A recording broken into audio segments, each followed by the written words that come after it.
In 1950, Venezuela was wealthier than France or Japan, riding an oil boom that made it the envy of Latin America. By 2020, millions had fled, inflation shredded savings, and hunger became routine. This was not a natural disaster. It was the result of policies, not fate. How does a country go from riches to crisis so fast? And what choices turned abundance into collapse? By the early 1930s, Venezuela's economy was already shaped almost entirely by oil. More than 90% of its exports came from a single resource, flooding the country with dollars and making the bolivar one of the region's strongest currencies. But as oil dollars poured in, other sectors faded. Local farms and factories struggled to compete with cheap imports bought on the back of oil wealth. This is the classic pattern economists call Dutch disease. A boom in one resource crowds out the rest of the economy, leaving the nation exposed if prices fall or the wells run dry. In 1976, the government took direct control of the oil industry, founding PDVSA as a state-run giant. Oil money became the lifeblood of public spending, and the state's grip on the economy tightened. Over the next decades, political leaders used oil revenue to fund ambitious social programs, but the rest of the economy remained dangerously thin. By the 2000s, the government moved beyond oil, seizing nearly 1,000 private firms, factories, farms, banks, and retailers. Property rights grew weaker, foreign and local investors pulled back, and private investment withered.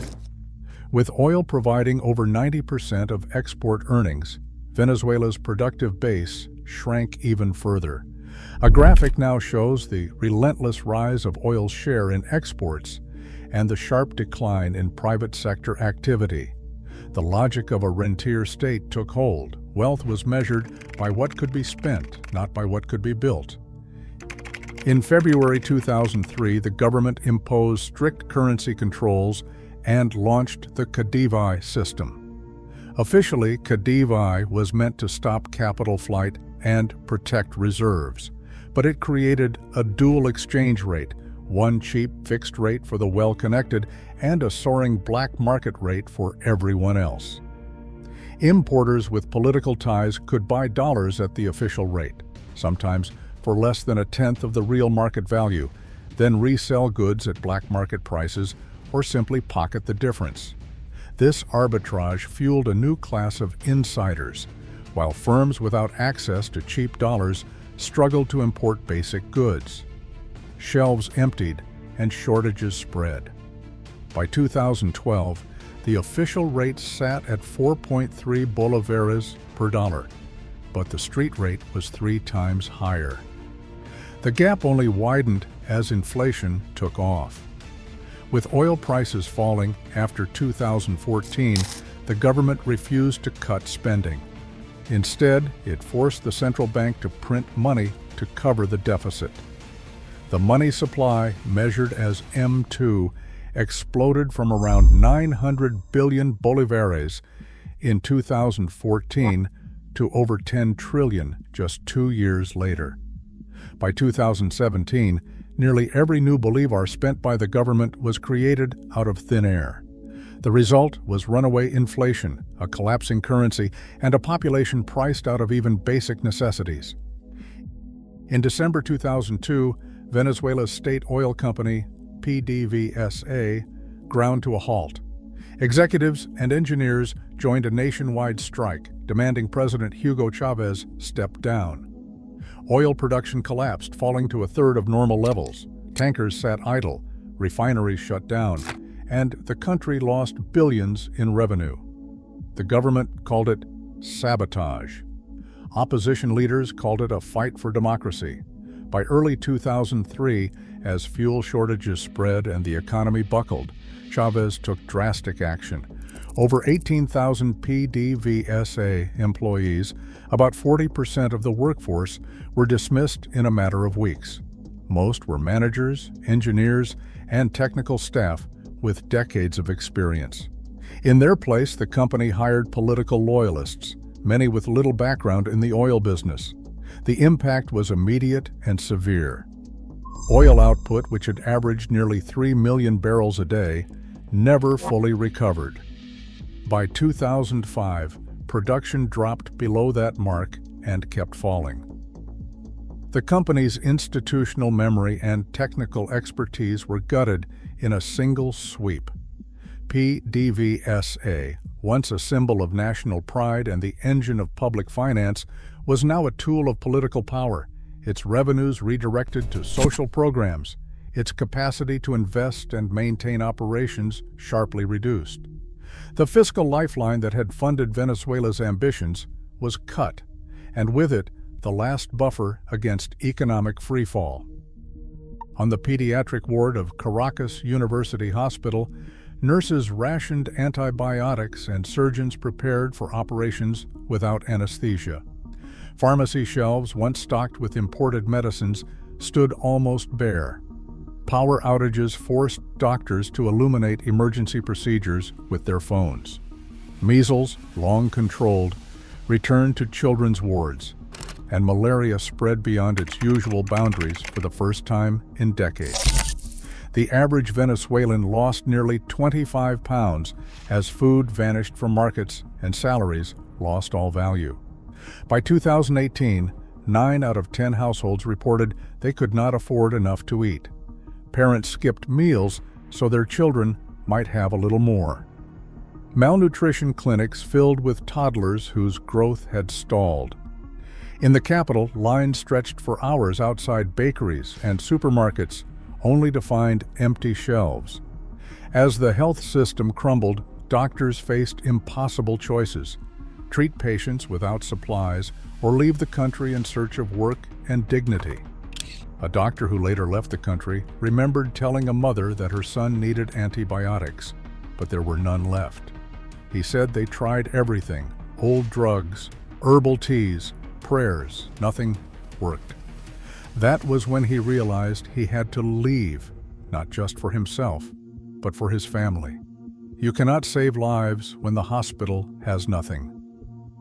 Each shift, more colleagues disappeared, joining the growing tide of Venezuelans heading for the borders.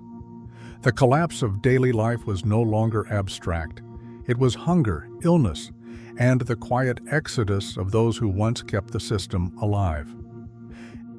At border crossings from Táchira to Cúcuta, families waited in line for hours, clutching bags with everything they owned. The journey out of Venezuela was rarely a single leap. Some walked for days through mountain passes, others rode crowded buses toward neighboring cities already straining under the weight of new arrivals. In towns along the Colombian and Brazilian borders, clinics filled beyond capacity as Venezuelan doctors and nurses, once the backbone of their own health system, now treated patients as migrants. Local hospitals reported shortages of antibiotics and basic supplies, not just for newcomers, but for their own residents. Schools in Ecuador and Peru opened extra shifts to accommodate children who had crossed the Andes with parents searching for work. In Lima, Sao Paulo, and Bogota, entire neighborhoods changed as new languages and customs arrived overnight. The decision to leave was not just personal. It became a collective act of survival, reshaping communities across a continent and testing the limits of regional solidarity. Norway faced its own oil windfall in the late 1960s, but chose a different path. Instead of letting oil money flood the economy unchecked, the government created a system to transform short-term riches into lasting value. In 1990, Norway established the Petroleum Fund, later renamed the Government Pension Fund Global, to capture all net cash flow from oil and gas activities. By law, every krone earned from petroleum is transferred into this fund, which is managed independently by the central bank's investment arm, not by politicians. The rules are strict.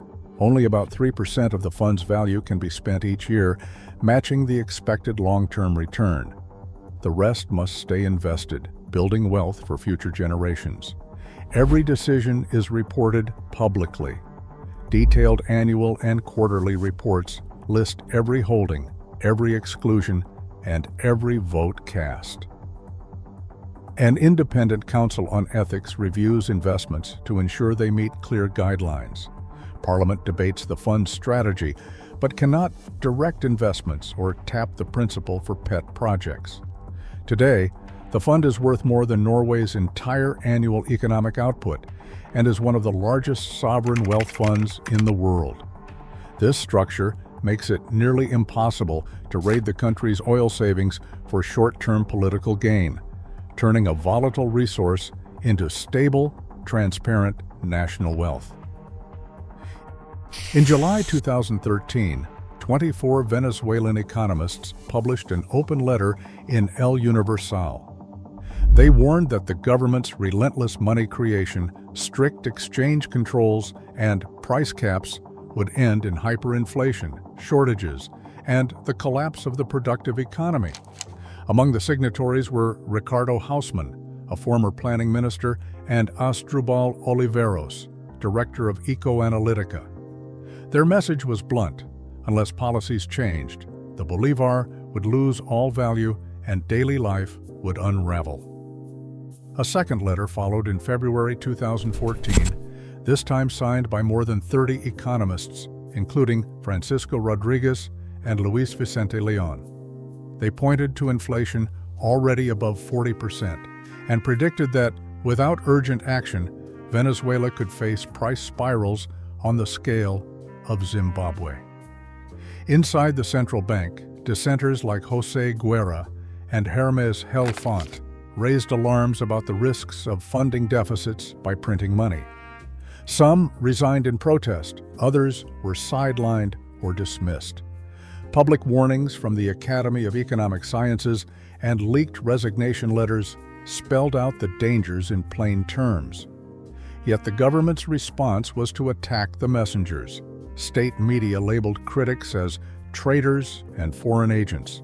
On television, signatories were called enemies of the revolution. Social media campaigns smeared respected economists, while official channels dismissed their forecasts as fear-mongering. The warnings went unheeded.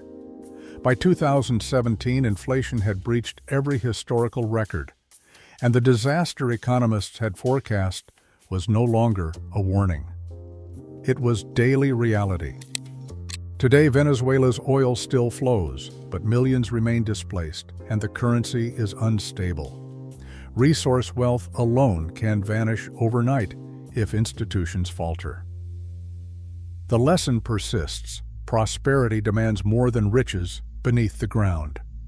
It requires the discipline to protect what is above it. Let me know your thoughts in the comments.